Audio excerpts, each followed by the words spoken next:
வணக்கம் நண்பர்களே. கேஸ்கேஃபேவின் 18வது வாரம் உங்களை சந்திப்பதில் மிக்க மகிழ்ச்சி அடைகின்றேன். இன்று நான் அவுட்சைடில் இருந்தால் கூட தங்கத்தை பற்றி கொஞ்சம் ஒரு டிஸ்கஷன் சொல்லிட்டு ஃப்ளோவை நம்ம ஜெயசங்கர் சார்ட்ட கொடுத்துடலான்னு பார்க்குறேன். எல்லோ மெட்டல் தங்கம் இப்போ நம்ம இந்தியா உலக அளவில் 7வது இடத்துல நம்ம தங்கத்தை கையிருப்பில் வச்சிருக்கிறோம். 1920 பார்த்தீங்கன்னா 21 ரூபா வித்த தங்கமானது 35 24 ரூபாயாகவும் 45 48 ரூபாயாகவும் இன்றைக்கு 2025 64,480 ரூபாய்க்கு உயர்ந்து நிற்கின்றது. 2023 பார்த்தீங்கன்னா 45,000, 24 பார்த்தீங்கன்னா 59,000.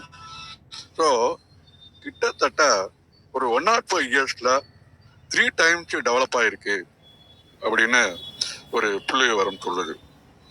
ஸோ இந்தியா நம்ம இப்போ 2024 பார்த்தோம்னு சொன்னால் 72.6 டன் தங்கம் கையிருப்பில் வச்சிருக்கிறாங்க. தங்கம் 3 கலரில் கிடைக்குதுன்றாங்க: மஞ்சள், வெள்ளை, ரோஸ்.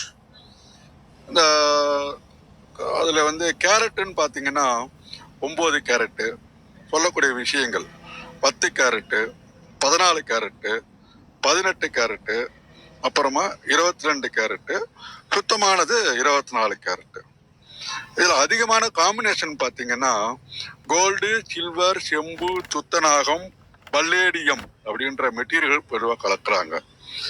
இந்த கேரட்டில் இந்த கோல்டில் கூட பல்லேடியம் கலந்தோம்னா அது வெள்ளை கலர் கோல்டு ஆயிடுது.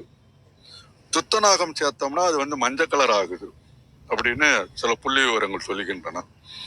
இப்போ 22 கேரட்ல பார்த்தீங்கன்னா கிட்டத்தட்ட 91.7% கோல்டும் 5% சில்வரும் மிக்ஸ் பண்றதா சொல்றாங்க. ஸோ நம்ம கோல்டை எப்படிலாம் யூஸ் பண்றோம் அப்படின்னு சொல்லி பார்த்தோம்னு சொன்னோம்னா, ஆபரண தங்கமா யூஸ் பண்றாங்க, தங்க கட்டிகளாக பயன்படுத்துறாங்க, பேங்க்ல எல்லாம் ஒரு கண்ட்ரிலும் ரிசர்வ்ல வச்சிருக்கிறாங்க. அப்புறம் டெக்னாலஜில, ஐசியில, மதர் போர்டுல உள்ளுக்குள்ள நிறைய கனெக்ஷன்ஸ் எல்லாம் பயன்படுத்துறதா சொல்றாங்க. ஸோ இப்படி தங்கம் ஒரு எட்டா கனியாகவும் இருக்கின்றது, பயன்படுத்தக்கூடிய ஒன்றாகவும் இருக்கின்றது. அதனால ஷேர் மார்க்கெட்டுக்கும் தங்கத்துக்கும் நிறைய தொடர்பு இருக்கிறதால கொஞ்சம் தங்கத்தை பத்தி ஆறுதலாவது பேசலாமே, தெரிஞ்சுக்கலாமே அப்படின்னு பகிர்ந்து கொண்டேன். வாருங்கள் ஜெயசங்கர் ஐயா, வணக்கம். தளத்தை தங்களிடம் ஒப்படைக்கின்றேன். நன்றி sir. Alagesan sir, Sathyanarayanan sir உள்ளிட்ட அனைத்து கிளப் ஹவுஸ் நண்பர்களுக்கும் வணக்கம்.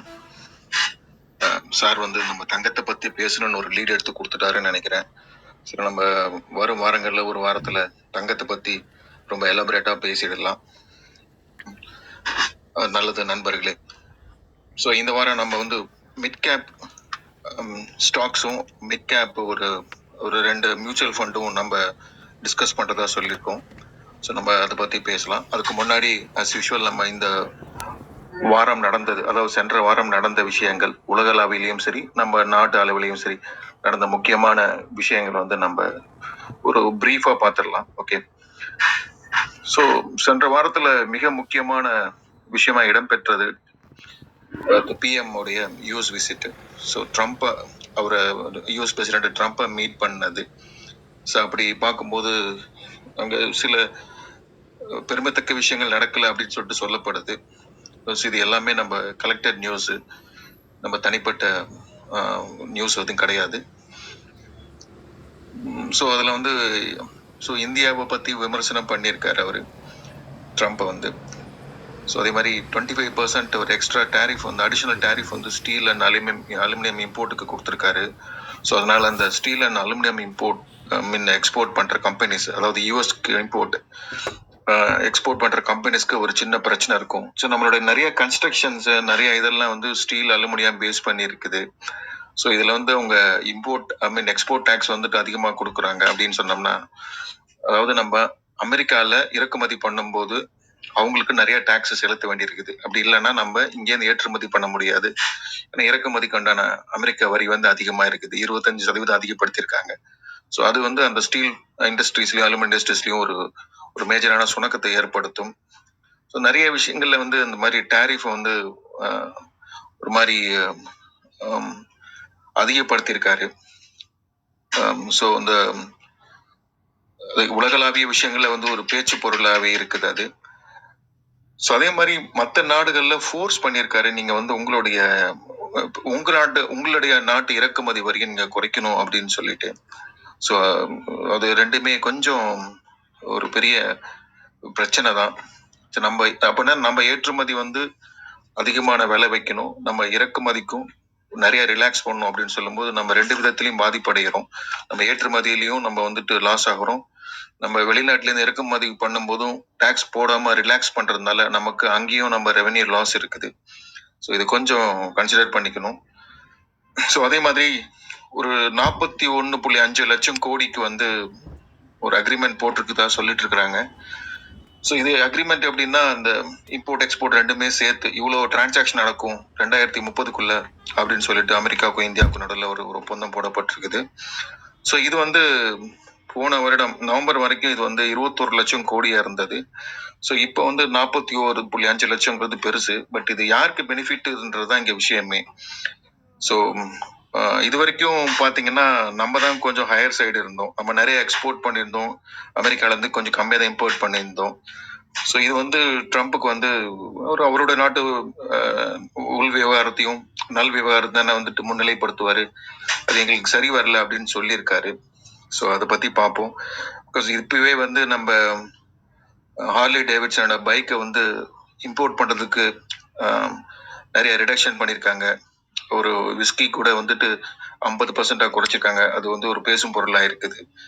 ஸோ இது மாதிரியான யூஎஸோடைய ப்ராடக்ட்ஸ் எல்லாம் இம்போர்ட் பண்ணும்போது டேக்ஸை வந்து கம்மி பண்றோம் அப்படின்னு சொல்றது வந்து நமக்கு வந்து ஒரு சாதகமற்ற செயல். ஸோ அதே மாதிரி இந்த டிபோட்டிஸ் சட்டவிரோதமாக குடியேறினாங்கன்னு சொல்லிட்டு நாடு கடத்தப்படுறாங்க இல்லைங்களா, திருப்பி கைவிலங்கு எடுக்கப்பட்டு கால் விலங்கு எடுக்கப்பட்டு அனுப்புறாங்க.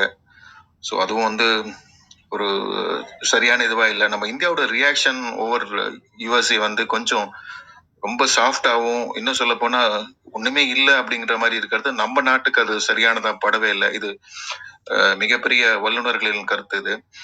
ஸோ இதுதான் சொல்லியிருக்காங்க. ஸோ நம்ம இதுல வந்து இந்த அக்ரிமெண்ட்ல ஒரே ஒரு விஷயம் தான் வந்து பண்ணியிருக்காங்க. இந்த தகவூர் ராணா ஒரு எக்ஸ்ட்ராடிஷன், அந்த நாடு கடத்துறதுல வந்துட்டு அதை மட்டும் எக்ஸ்சேஞ்சில் கேட்டிருக்கிறதாங்க. அதாவது நம்ம இவ்வளவு தூரம் செய்யறோம், நீங்க எங்களுக்கு அவரை மட்டும் திருப்பி கொடுங்க அப்படின்னு சொல்லிட்டு கேட்டிருக்காங்க. ஸோ அது எந்த அளவுக்கு சரின்னு தெரியல. அதே மாதிரி நம்ம ஏஐ பத்தி, ஏஐயோடைய அடுத்த கட்டம் நோக்கி நம்ம இந்தியா போகுது, ஒரு உலகளாவிய போட்டி போட போகுது அப்படின்னு சொல்லும்போது ஏஐக்கு வந்து நாங்கள் ஃபண்ட் பண்றேன்னு யூஎஸ் சொல்லியிருக்காங்க. அது நம்ம கொஞ்சம் ஒரு நிதானப்படுத்துற மாதிரியும் கண்ட்ரோல் பண்ற மாதிரி இருக்குது. ஸோ அது வந்து நம்மளுடைய ஒரு சுய சிந்தனையை வந்து தடுக்கிற மாதிரியான விஷயங்கள் பண்றாங்க. அது யூஎஸோடைய அந்த பேட்டர்ன் ஸ்டைல் அப்படிதான் இருக்கும். ஸோ அதுக்கும் ஒத்துக்கிட்டு வந்தாச்சு. ஸோ இதெல்லாம் வந்து நம்மளுக்கு கொஞ்சம் சங்கடமான விஷயங்கள் தான். ஸோ இன்னைக்கு சில நேரம் பொலிட்டிக்கலா வந்து இப்போ சமீபமா 2-3 நாளா ஓடிட்டு இருக்க இந்த எஜுகேஷன் பாலிசியில சரி மும்மொழி கொள்கை அப்புறம் இருமொழி கொள்கைன்றாங்க. சார் அது வந்து அடுத்த விதமா பொலிட்டிக்கலா வந்து நம்ம எதுவுமே பேச வேண்டாம். பட் அந்த நியூ எஜுகேஷன் பாலிசியில வந்து ஒரு 14 இயர்ஸ்க்குள்ளாரியே பசங்களை வந்து ஒரு தொழில் துறையா தயார்படுத்தணும் விஷயத்துல வந்து ஒரு கான்ட்ரவர்சி இருக்கு. அதை பத்தி யாரும் பேசவே மாட்டேங்கிறாங்க. பிகாஸ் அது ஃபியூச்சர் சிட்டிசன்ஸ்க்கு வந்து இந்த மாதிரியான ஒரு ப்ரோபோகண்டா, இந்த மாதிரியான ஒரு மார்ச் பேஸ் பண்றது அப்படின்றது சரியா இருக்காது. ஸோ எப்போ வந்து அது டியூன் ஆகணுன்றதெல்லாம் சில ஒரு லாஜிக்கலும் சைக்கலாஜிக்கல் வரமுறை இருக்குது. ஸோ அது கொஞ்சம் ரிவைஸ் பண்ணா சரியா இருக்கும். பிகாஸ் நம்மளுடைய ஃபியூச்சர் சிட்டிசன்ஸை பேஸ் பண்ணி தான் நம்மளுடைய கண்ட்ரி டெவலப்மெண்ட் இருக்கும். நம்ம கிட்ட இருக்கிற பெரிய ரிசோர்ஸ் வந்து ஹியூமன் ரிசோர்ஸ், அது சரியா பயன்படுத்தணும். இதுவும் நம்ம வல்லுநர்களோட கருத்தை தான் நம்ம இங்க வந்து பிரதிபலிக்கிறோம். ஸோ இந்த மாதிரியான விஷயங்கள். அப்புறம் டெல்லியில ஸ்டாம்பேட் நடந்தது. ஸ்டாம்பேடுக்கெல்லாம் வந்து மிக மோசமான விஷயமா கம்யூனிகேஷன் ஏறாரு. ஸோ நம்மளுடைய ஒரு ஆர்கனைஸ்டா இருக்க முடியல, ஒரு ஸ்ட்ரீம்லைன் ஆகி இருக்க முடியலன்றது வந்துட்டு ரொம்ப சங்கடமான விஷயம்.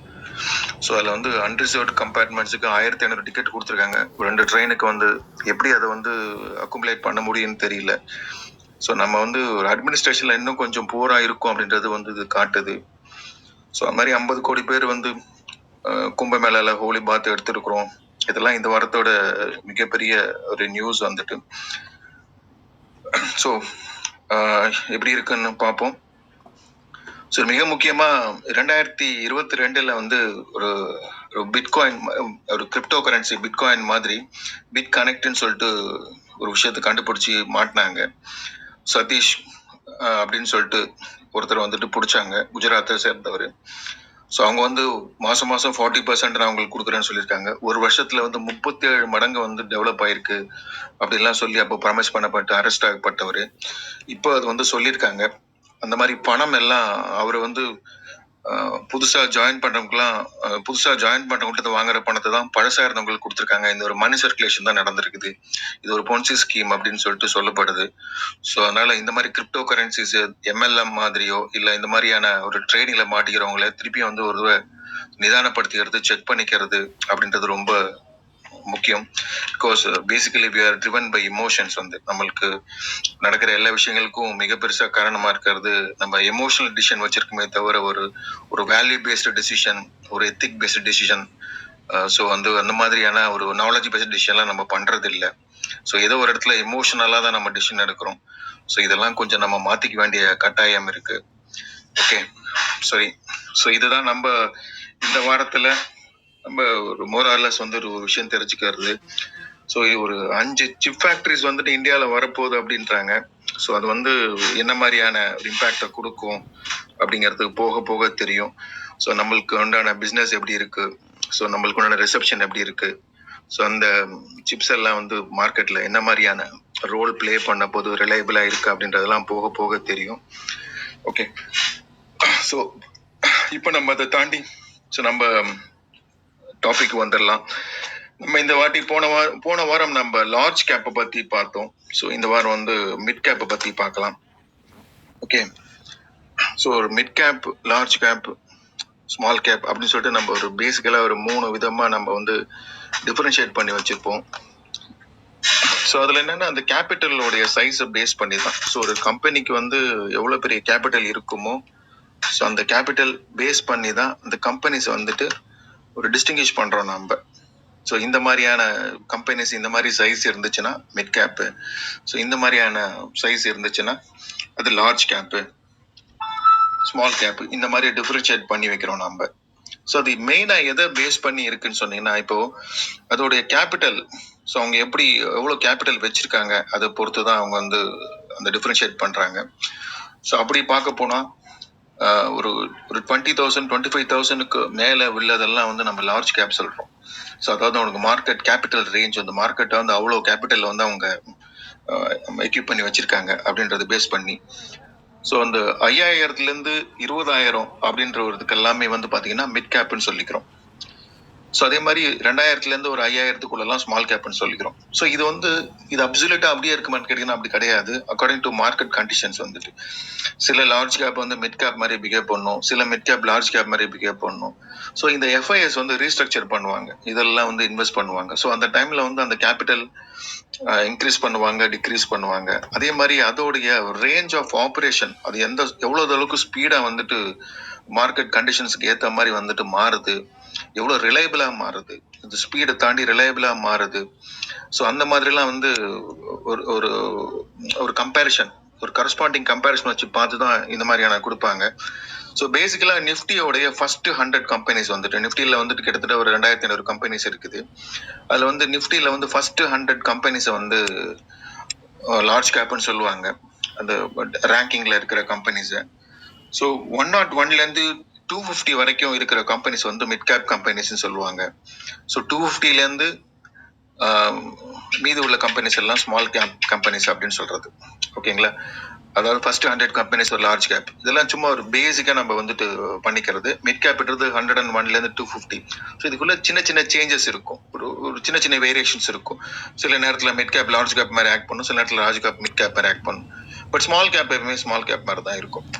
இதுல ரிஸ்க் வந்து லார்ஜ் கேப்ல லோவரா இருக்கும், மிட் கேப்ல ஓரளவுக்கு மீடியமா இருக்கும், ஸ்மால் கேப்ல ரொம்ப ரொம்ப ஹை ரிஸ்க், அதே மாதிரி ஹை ரிவார்டு. மல்டி கேப்பர்லாம் அங்கே தான் எடுப்பாங்க. நம்ம ஸ்மால் கேப் வந்து அடுத்த வாரம் பார்க்கும்போது அதை டீட்டெயிலாக பார்க்கலாம். ஸோ அந்த க்ரோத்தும் அக்கார்டிங்லி அது மாதிரி தான் இருக்கும். லார்ஜ் கேப்னா ஒரு ஸ்டெடியா மெச்சூர்டு க்ரோத் வந்துட்டு இப்போ பெரியவங்க எல்லாம் பார்த்தீங்கன்னா ரொம்ப அனுபவப்பட்டவங்க ரொம்ப மெச்சூர்டா பிஹேவ் பண்ணுவாங்க. ஸோ அவங்க வந்து எதையுமே வந்து ஒரு லாஜிக்கலா பார்த்துட்டு தான் ஒரு விஷயமும் நடத்துவாங்க. அது இல்லாமல் அது மாதிரி உள்ளதுதான் லார்ஜ் கேப். அந்த கம்பெனிஸ்லாம் அப்படி தான் பிஹேவ் பண்ணும். மிட் கேப்ன்றது வளர்றதுக்கு உண்டான ஹை பொட்டன்ஷியல். ஒரு ரிசர்ச்ஃபுல் பர்சனா இருக்காரு, அவர் நிறைய நாலேஜபிளா இருக்காரு, அவர் தான் அடுத்ததா வளர போறாரு அப்படிங்கிற மாதிரி விஷயங்கள் உள்ளதெல்லாம் மிட் கேப்பை வந்துட்டு இந்த டிஃபைன் பண்ணுவாங்க. ஸ்மால் கேப்ன்றது ரொம்ப ரிஸ்கா வந்துட்டு சில விஷயங்கள் சில ப்ராஜெக்ட்ஸ் எல்லாம் பண்ணோம்னா ஒரு தடால் அடி அடிக்கிற மாதிரி இருக்கும். அதே மாதிரி அதுல வந்துட்டு ஃபெயிலியர் ஆகும் சான்சஸ் இருக்கும். ரிவார்டு இருந்தா எல்லாத்தோட மிகப்பெரிய ரிவார்டும் இருக்கிற மாதிரி இருக்கும். ஸோ அதனாலதான் ஹை ரிஸ்க் ஹை ரிவார்டுன்னு சொல்லுவாங்க அந்த ஸ்மால் கேப் கம்பெனிஸ்ல. ஸோ இதுதான் வந்து பேசிக்கலா இந்த large cap, mid cap, small கேப்ன்ற ஒரு அந்த மூணுத்துக்கும் உள்ள பெரிய differences. Okay, so as usual mid கேப்ல நம்மளுக்கு இந்த வாட்டி என்ன பண்றோம்னா ஒரு 5 க்ரோயிங் செக்டார்ஸ் வந்து செலக்ட் பண்ணி நம்ம இதில் இன்வெஸ்ட் பண்ணலாம் அப்படிங்கறத மட்டும் பாக்குறோம். இதுல ஜென்ரலா mid cap, large cap, small கேப்பா இருந்தாலும் கூட இதுல வந்து ஆவரேஜா செக்டார்ஸ் வைஸ் வந்து பாத்தீங்கன்னா எல்லாத்தையும் ஈவனா தான் இருக்கும். சின்ன சின்ன வேரியேஷன்ஸ் மட்டும் இருக்கும். ஸோ அதுல வந்து மிட் கேப்புக்குன்னு சொல்லிட்டு ஒரு அஞ்சு செக்டார் எதெல்லாம் வருது அப்படின்னு சொன்னீங்கன்னா போன வாரம் பார்த்த மாதிரியா கிட்டத்தட்ட அதேயோட ரிப்ளிகா மாதிரி தான் இருக்கும். IT sector, health care sector, consumer goods, financial services, automobiles. So இந்த மாதிரி ஒரு சின்ன வேரியேஷன்ஸ். இன்ஃப்ரால வந்துட்டு இங்க பதிலாக ஆட்டோமொபைல்ஸ் வருது இங்க. ஸோ இந்த மாதிரி வந்து ஒரு விஷயங்கள்ல தான் நம்ம வந்து மிட் கேப்ல இன்வெஸ்ட் பண்றதுக்கு உண்டான ப்ரியாரிட்டி கொடுக்கணும். ஏன்னா இந்த செக்டார்ஸும் மிட் கேப் பேஸ் பண்ணி மிட் கேப்ல இந்த செக்டார் பேஸ் பண்ணி தான் வந்து அடுத்த வந்து டெவலப்மெண்ட் இருக்கும் வந்துட்டு. ஸோ அதில் வந்து நம்ம வந்து எல்லாத்துலயும் ஒரு கம்பெனி கொடுக்குறோம், ரெஃபரன்ஸா வந்து கொடுக்குறோம். பட் உண்மையிலேயே அது வந்து ஒரு இதுவாகவே நம்மளுக்கு ஒரு பொட்டன்ஷியலான ஒரு கம்பெனி, ஒரு பையிங் கம்பெனி, ஒரு ப்ராஃபிட் மேக்கிங் கம்பெனி தான் நம்ம செலக்ட் பண்ணி கொடுக்குறோம். இந்த இடத்துல நம்ம முக்கியமான ஒரு விஷயம் சொல்லிக்க கடமைப்பட்டிருக்கோம். இந்த இடத்துல ஒரு டிஸ்க்ளைமர் போட்டுக்கிறோம். ஸோ நம்ம வந்து we are not NISIM registered. So நம்ம எல்லா அனுபவங்களையும் வச்சு தான் நம்மள வந்து எல்லாத்தையும் இங்க ரெக்கமெண்ட் பண்றோம். ஸோ இந்த ரெக்கமெண்டேஷன்ஸ் எல்லாமே வந்து உங்களுடைய ரிலையபிளா வந்துட்டு நீங்க வந்து ஃபர்ஸ்ட் எல்லாத்தையும் செக் பண்ணிட்டு ஒரு தடவை வந்து அனலைஸ் பண்ணிட்டு பாருங்க. இங்க நம்ம கொடுக்கறது எல்லாமே சஜஷன்ஸ் தான். பிகாஸ் நேஷனல் ஸ்டாக் எக்ஸ்சேஞ்சும் செபியோட ரூல் படி யாருக்குமே ரெக்கமெண்டேஷன்ஸ் கொடுக்கறதுக்கு அத்தாரிட்டி கிடையாது. ஸோ அதனால இங்க வந்து நம்ம சொல்றது எல்லாமே ஒரு ஜஸ்ட் சஜஷன் மட்டும்தான். Okay, thank you.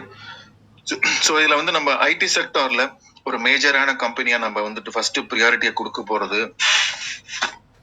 L&Tயோட டெக்னாலஜி சர்வீசஸ் வந்து. ஸோ இவங்க வந்து இந்த ஃபீல்டில் இந்த ஐடி செக்டார்ல மிட் கேப் செக்மெண்ட்ல வந்துட்டு இவங்க வந்து ஒரு நல்ல ஒரு வெரி குட் கம்பெனியா இருக்காங்க. உங்களோட மார்க்கெட் கேபிட்டலைசேஷனே வந்து கிட்டத்தட்ட 10,000 கோடி ரூபாய் இருக்குது. ஸோ ரெவென்யூ வந்து 22, அந்த ரெவென்யூ வந்து பார்த்தீங்கன்னா 2022 ரெவென்யூ வந்துட்டு 4,500, நெட் ப்ராஃபிட் வந்து 450. ஸோ இது மாதிரிலாம் பண்ணியிருக்காங்க. ஒரு 15% வந்து காம்பவுண்டட் ஆனுவல் growth ரேட் இருக்குது வந்துட்டு ஒரு 5 இயர்ஸா இந்த மாதிரியான இது வச்சிருக்காங்க. இவங்களுடைய கிளைண்ட்ஸ் யாருன்னு பார்த்தீங்கன்னா போயிங், ஏர்பஸ் இந்த மாதிரியான ஃபிளைட்ஸ் எல்லாம் வந்து உங்களுக்கு இருக்குது. ஜெனரல் எலக்ட்ரிக் கம்பெனி, சீமென்ஸ் இதெல்லாம் பெருசா இருக்குது. ஸோ எங்களுடைய ஸ்ட்ராங் பேஸ் என்னன்னு கேட்டீங்கன்னா கிளைண்ட்ஸ் தான் வந்துட்டு. ஸோ ஏரோஸ்பேஸ்ல, ஆட்டோமேட்டிவ்ல, இண்டஸ்ட்ரியல் செக்டார்ஸ்ல எல்லாம் அவங்க இருக்கிறதுனால ஒரு நல்ல ஒரு கம்பெனி ரிலை பண்ணலாம். ஸோ R&D இன்னோவேஷன்ல எல்லாம் வந்து அவங்களுடைய பொசிஷன்லாம் நல்லா இருக்கிறதுனால ஃபியூச்சர் க்ரோத்துக்கு வந்துட்டு நிறைய இது பண்றாங்க. ஸோ நார்த் அமெரிக்கால, யூரோப்ல எல்லாம் அவங்களுடைய பிஸ்னஸ் வந்துட்டு மார்க்கெட் வந்து எக்ஸ்பேண்ட் பண்ற மாதிரியான பிளான்ல இருக்காங்க. ஸோ அதில் நிறைய விஷயங்கள் டிஜிட்டல் டிரான்ஸ்ஃபர்மேஷன்ஸில் வந்துட்டு இருக்கிறதுனால வந்துட்டு அது வந்து செலக்ட் பண்ணலாம். ரொம்ப நல்ல company. So L&T technology services. So இதில் வந்து நம்ம இன்வெஸ்ட் பண்ணுறது வந்துட்டு ஒரு நல்ல ஒரு முடிவாக இருக்கும், நல்ல புத்திசாலித்தனமாக முடிவாக இருக்கும். ஸோ இது வந்து இப்போதைக்கு என்ன ரேட்டில் வந்து ட்ரேட் ஆகிட்டு இருக்குன்னு பார்த்தீங்கன்னா 4958 அப்படின்ற ஒரு ரேட்ல ட்ரேட் ஆகிட்டு இருக்குது. ஸோ இது வந்து இப்போதைக்கு கொஞ்சம் கீழே இறங்கிட்டு தான் இருக்குது. அதனால என்ன பிரைஸ்ல பை பண்ணலாம் அப்படின்னு சொன்னோம்னா ஒரு 4,800 ஒரு 4,700 வரும்போது ஒரு பை பொசிஷன் வந்து அது நம்மளுக்கு வந்துட்டு ஒரு இண்டிகேட் பண்ணுது. ஸோ அந்த இடத்துல பண்ணோம்னா அது ஒரு பெஸ்ட் பையிங் ப்ரைஸா இருக்கும். ஸ்டில் வந்து நம்ம அங்க வரும்போது இன்னொரு தடவை வந்து ரிவ்யூ பண்ணிக்கலாம். பட் இப்போ நம்ம ரெக்கமெண்ட் பண்றது இப்போதுள்ள பொசிஷன் வச்சு பார்க்கும்போது அது ஒரு நல்ல பையிங் பாயிண்டா இருக்கும். இன்னொரு முறை அந்த இடத்துக்கு வரும்போது இதுதான் பையிங் பாயிண்ட், ரிவர்சிங் பாயிண்ட்னா நம்ம வந்துட்டு நிச்சயமா பை பண்ணலாம். இப்போதைக்கு அது வந்து ஒரு நம்ம 90% வந்துட்டு அந்த இடத்துல பையிங் பாயிண்ட் இருக்கும் அப்படின்றத நம்ம வந்துட்டு சஜஸ்ட் பண்றோம். ஸோ அங்கே வாங்கிட்டோம்னா நம்மளோட டார்கெட் ப்ரைஸ் என்னவா இருக்கலாம் அப்படின்னு சொன்னோம்னா ஒரு 5500 5600 இப்படிலாம் இருக்கலாம். ஓகே, ஸோ இதுதான் வந்து நம்ம எல்என்டி டெக்னாலஜி சர்வீசஸ் ஐடி செக்டர்ல ஒரு மிட் கேப்ல நம்ம ரெக்கமெண்ட் பண்ற ஸ்டாக் வந்து. ஸோ இதுக்கு அடுத்தது நம்ம ஹெல்த் கேர்ல என்ன இருக்குன்னு பார்ப்போம். ஸோ ஹெல்த் கேர்ல நம்ம பார்த்தோம்னா அடுத்தது பெரிய கம்பெனியா இருக்கிறது வந்து டாக்டர் ரெட்டிஸ் வந்துட்டு. ஸோ டாக்டர் ரெட்டிஸும் வந்துட்டு கிட்டத்தட்ட மார்க்கெட் கேபிடலேஷன் ரொம்ப அதிகமா இருக்கு அவங்களுக்கு. பட் ஸ்டில் அந்த மிட் கேப் ஸ்டேட்டஸ்ல தான் இருக்கிறாங்க. ரெவென்யூலாம் 20,000 கோடி வந்துட்டு இது 2022 ஸ்டேட்டஸா நம்ம சொல்றோம். நெட் ப்ராஃபிட்டும் அதே மாதிரி 2,000 கோடி வச்சிருக்காங்க. ஸோ 25 கண்ட்ரீஸ்ல ஆப்ரேட் பண்ணிட்டு இருக்கிறாங்க. ஜெனரிக் ட்ரக்ஸ், ஃபார்முலேஷன்ஸ், இந்த ஏபிஐன்னு சொல்லுவாங்க, ஆக்டிவ் ஃபார்மசூட்டிக்கல் இன்கிரீடியன்ஸ்ல வந்துட்டு. ஸோ இதெல்லாம் அவங்களுடைய மெயின் பேஸ் வந்துட்டு இதெல்லாம் பண்றாங்க.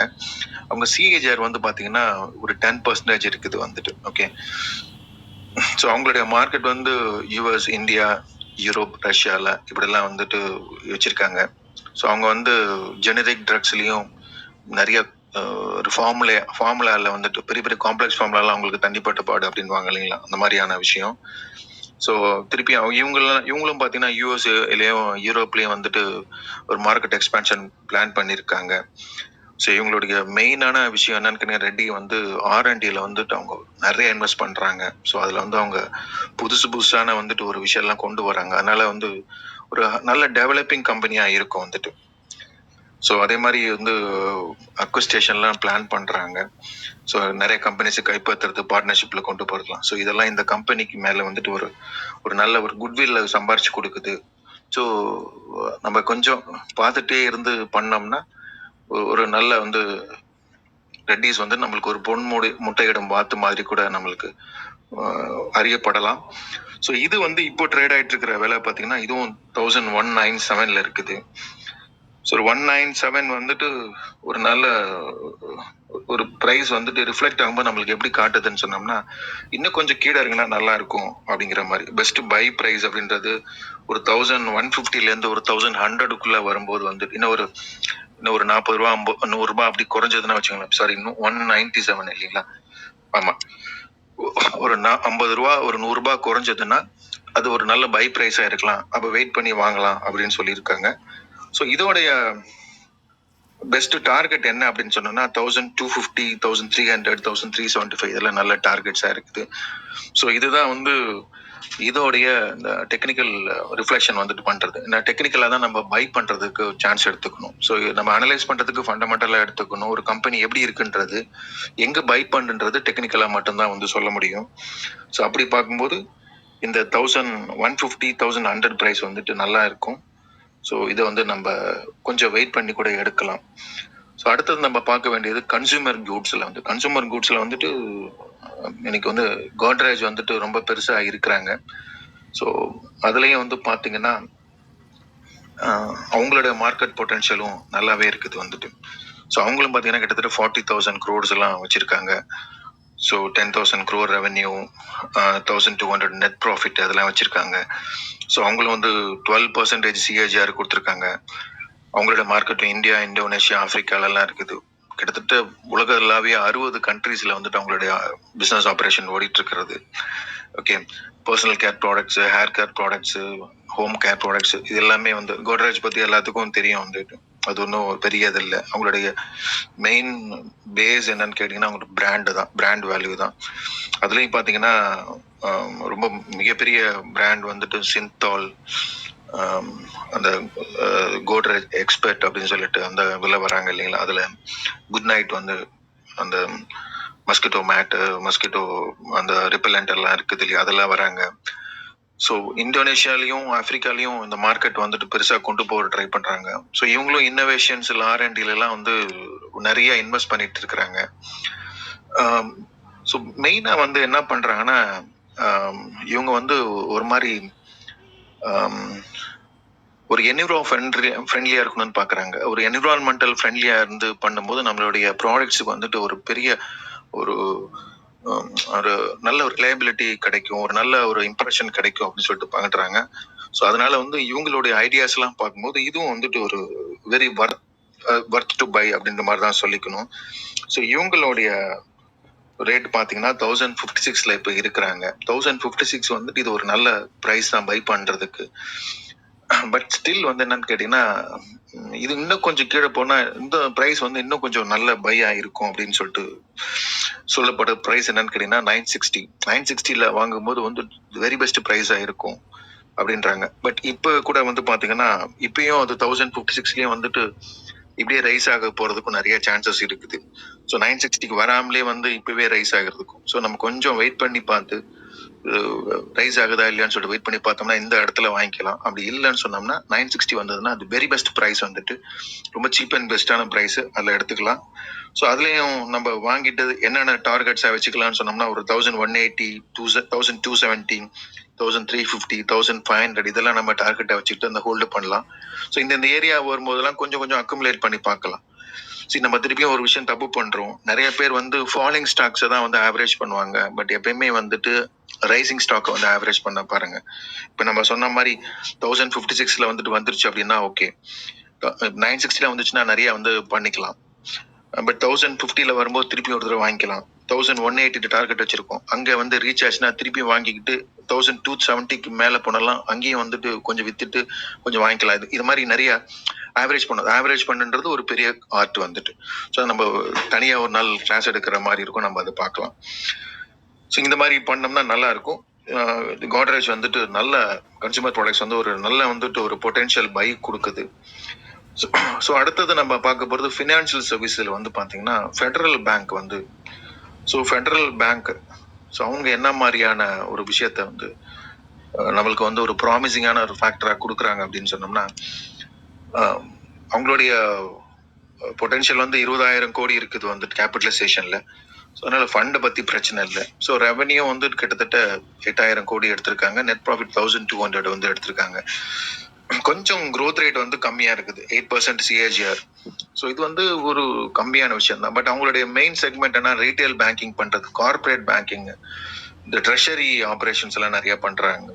ஸோ இதெல்லாம் வந்துட்டு பண்ணுறது, டிஜிட்டல் பேங்கிங்கில் கொஞ்சம் நல்ல இது இருக்கிறது வந்து அவங்களுக்கு வந்து ஒரு ப்ளஸ் பாயிண்டாக இருக்குது. ரீட்டைல் பேங்கிங்கில் வந்து அவங்க கொஞ்சம் பெருசாக இருக்காங்க. கார்பரேட் பேங்கிங்லேயும் நிறைய வந்து சப்போர்ட் நிறைய கொடுத்துட்டு இருக்கிறாங்க. ஸோ அதே மாதிரி எக்ஸ்பான்ஷனும் கொஞ்சம் நிறைய வந்துட்டு பண்ணுறதுக்கு பிளான் பண்ணுறாங்க.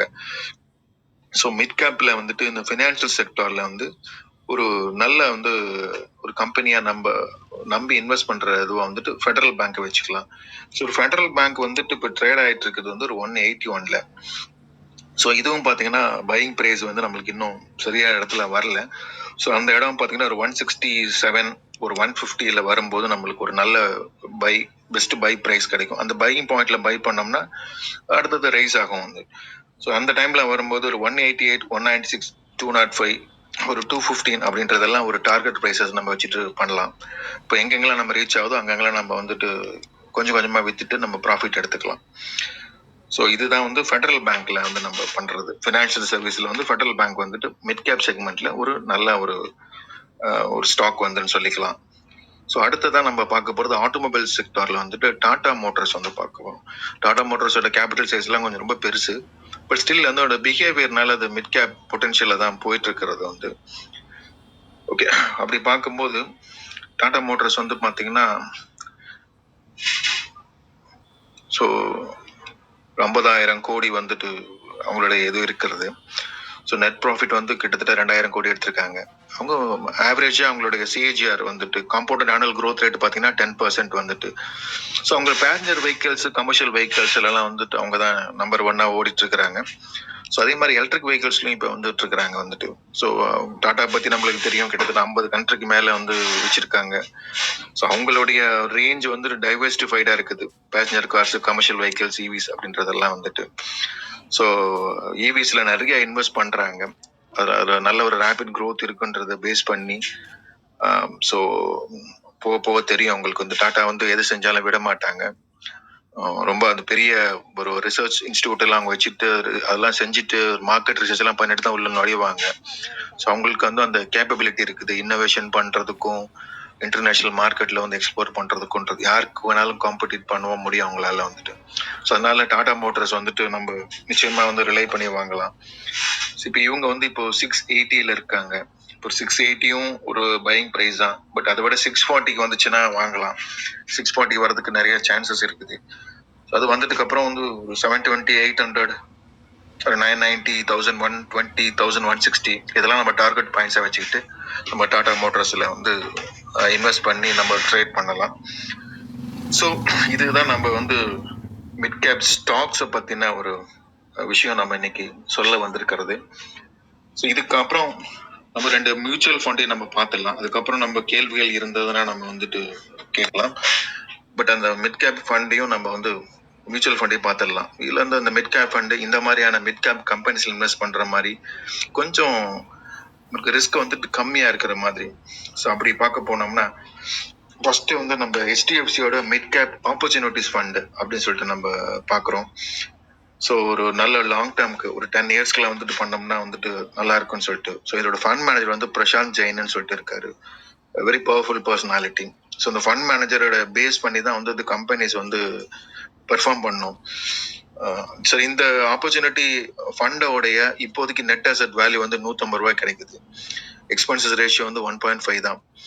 ஸோ ஒரு லாங் டேர்ம் கேபிட்டல் க்ரோத்துக்குலாம் போனோம்னா நல்லா இருக்கும். ஏன்னா இவங்க இப்போ நம்ம என்னென்னலாம் சொல்லியிருக்கோம் அந்த செக்டர்ஸ் எல்லாம் வந்து இன்வெஸ்ட் பண்றாங்க. IT, health care, consumer goods, financial service இது மாதிரி தான் வந்து பண்றாங்க. ஸோ இது வந்து இப்போ லாஸ்ட் இதுல வந்து ஒரு ஆவரேஜ் பண்ணி பார்க்கும்போது இதோட ரிட்டர்ன்ஸ் வந்துட்டு 15% அப்படின்னு இருக்கிறது வந்துட்டு.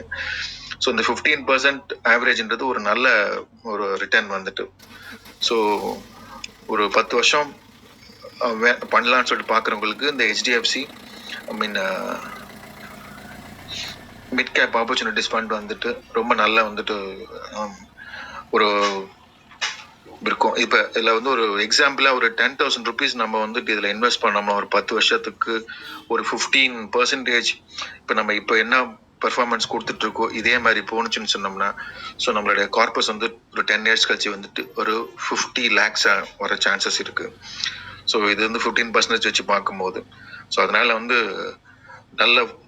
நல்ல போர்ட்ஃபோலியோ வந்துட்டு மேனேஜ் பண்றாங்க அவங்க. நல்ல ஒரு எக்ஸ்பீரியன்ஸ்டு ஃபண்ட் மேனேஜர் வந்துட்டு. ஸோ அவங்க பெர்ஃபார்மன்ஸ் எல்லாம் கன்சிஸ்டண்டா இருக்கிறதுனால வந்துட்டு HDFC mid cap opportunities fund வந்துட்டு ஒரு மிட் கேப் செக்மெண்ட்ல இந்த மியூச்சுவல் ஃபண்ட் செக்மெண்ட்ல ஒரு நல்ல வந்துட்டு பிக்கா இருக்கும். ஓகே. ஸோ நம்ம ரெண்டாவது நம்ம வந்து கொடுக்க போறது axis mid cap fund. So இதுவும் அதே மாதிரி தான். ஸோ இந்த ஃபண்ட் மேனேஜர் மிஸ்டர் ஸ்ரேயாஸ் தேவல்கர் அப்படின்றவரும் அவரும் வந்துட்டு ஒரு நல்ல personality financial managing personality. So அதோடைய நெட் அசெட் வேல்யூ பார்த்தீங்கன்னா இப்போதைக்கு 250 ரூபாய் கிடைக்குது வந்துட்டு. ஸோ இதுவும் எக்ஸ்பென்ஸ் ரேஷியோ வந்து 1.5 தான். ஸோ நல்ல ஒரு சைசபிள் எக்ஸ்பென்சஸ் தான் வந்துட்டு. ஸோ இவங்களோட இன்வெஸ்ட்மெண்ட் இதுவும் அதே மாதிரி தான். ஒரு 10 இயர்ஸ்க்கு வந்து பார்த்தீங்கன்னா நல்லா இருக்குன்ற மாதிரி. ஸோ இவங்களுடைய ஒரு ஆவரேஜ் ஆனுவலைஸ் ரிட்டர்ன் எவ்வளோ பார்த்தீங்கன்னா 14% வச்சிருக்காங்க. ஸோ இவங்களும் அதே செக்டார்ஸ் தான் பண்றாங்க. IT, health care, consumer goods அப்படின்றதெல்லாம் வந்துட்டு. ஸோ இது கிட்டத்தட்ட நம்ம HDFCல பார்த்த அதே மாதிரி தான். ஸோ இவங்களும் பார்த்தீங்கன்னா 14% ரிட்டர்ன்ல பார்க்கும்போது வந்துட்டு கிட்டத்தட்ட 55 லட்சம் வரைக்கும் இது வந்து கார்பஸ் கொடுக்குறேன்னு சொல்றாங்க. ஸோ இதுல நிறைய விஷயங்கள் பார்த்தீங்கன்னா அவங்க என்ன மாதிரியான இன்வெஸ்ட்மெண்ட் டைவர்சிஃபை பண்றாங்கன்ற பொறுத்து. லாஸ்ட் இதுல பார்த்தீங்கன்னா 15% ரிட்டர்ன், பட் 50 lakh தான் அவன் சொல்லிட்டு இருந்தோம் நம்ம. பட் இங்க 14% அவங்க ரிட்டர்ன் கொடுக்கறதுக்கு நம்மளுக்கு கார்பஸ் வந்து 55 lakhs வர மாதிரி இருக்குது. ஸோ இதுதான் அந்த ஒரு அட்ராக்ஷன் வந்துட்டு. ஸோ இதனால வந்து இந்த மாதிரி நம்ம ஃபண்ட்ஸை செலக்ட் பண்றது பெஸ்ட். ஸோ இப்போ நம்ம கடைசியா பார்த்தது ஆக்சிஸ் மிட் கேப் ஃபண்ட். இது ஒரு நல்ல ஃபண்ட். ஸோ இப்போ இன்னைக்கு நம்ம ஒரு 5 கம்பெனிஸ் அதோடைய best buying price, target price, so 2 mid cap funds இதெல்லாம் பார்த்துருக்கோம். ஸோ நம்மளுடைய செஷன் இதுதான். இதை ஒட்டின உங்களுக்கு கேள்விகள் இருந்ததுன்னா கேட்கலாம். வெயிட்டிங். தேங்க்யூ. வெல்டன் ஜெய்சங்கர். நல்லா அருமையா உங்களுடைய அனுபவத்தை எல்லாம் சாறு புரிஞ்சு கொடுக்குறீங்க எங்களுக்கு. கரும்பு கஷ்டப்பட்டு வளர்த்ததுக்கு அப்புறம் எப்படி மிஷின்ல கொடுத்து புழிஞ்சி சார் கொடுக்குறீங்களோ அது மாதிரி உங்களுடைய அனுபவ முதிர்ச்சியும் உங்களுடைய நெடுங்கால பயணமும் எங்களால் உணர முடிகின்றது. கேட்கின்ற நபர்கள் தங்களுடைய கமெண்ட்டையும் ஃபீட்பேக்கையும் கொடுத்து இந்த தளம் அவருக்காக உருவாக்கப்பட்டதாக உணர்கின்றேன். ஏன்னா அவருடைய வெளிப்பாடுகளை நாம் பயன்படுத்திக் கொள்வதற்கு மிக்க அருமையான ஒன்றாக விளங்குகின்றது. அது மாதிரி பக்கத்தில் இருக்கிற சத்யநாராயண் சார் அமைதியானவர். அவரு கொஞ்சம் ராக்கெட் மாதிரி பொறி வச்சுட்டா ஹைட்ல போயிடுவாரு. பிஸி ஷெடியூல்லே என்னைக்கும் இருக்கக்கூடிய ஒருவர். இருந்தாலும் அவரும் ஐயாவை வாழ்த்தி இங்கே கமெண்ட்ல சாட் பாக்ஸ்ல கொடுத்துருக்குறாங்க. மிக்க நன்றி. உங்களுடைய உழைப்புக்கும் தங்கள் வருகைக்கும் இந்த தளத்தை செம்மையாக வழிநடத்துவதற்கும் தாங்கள் என்றென்றும் ஒரு பக்கபலமாக இருப்பீர்கள் என்று கூறி தளத்தை நிறைவு செஞ்சிடலாங்களா? சத்யநாராயண் ஐயா பண்ணிடலாங்கய்யா. சார் ஒரு நிமிஷம் சார். சார் ஒரு திருப்பியும் சொல்றோம், குரு நீங்க 2 பேருமே வந்து எனக்கு மட்டும் குரு இல்லை, பல பேரை உருவாக்குற குரு. அந்த பணியும் அதே மாதிரி செஞ்சுட்டு இருக்கிறீங்க. அது கடவுள் கொடுத்த மிகப்பெரிய கொடையா நினைக்கிறோம். ஸோ அழகேசன் சார்கிட்டையும் சத்யநாராயண சார்கிட்டையும் ஒரு சின்ன பாராட்டு கிடைக்கிறதே ஒரு மிகப்பெரிய பொக்கிஷமா நினைச்சிட்டு இருக்கிறோம். ஸோ எங்களுக்கு திருப்பியும் அந்த பாராட்டுகளுக்கெல்லாம் எங்களுக்கு கொடுத்ததுக்கு மிக்க நன்றி.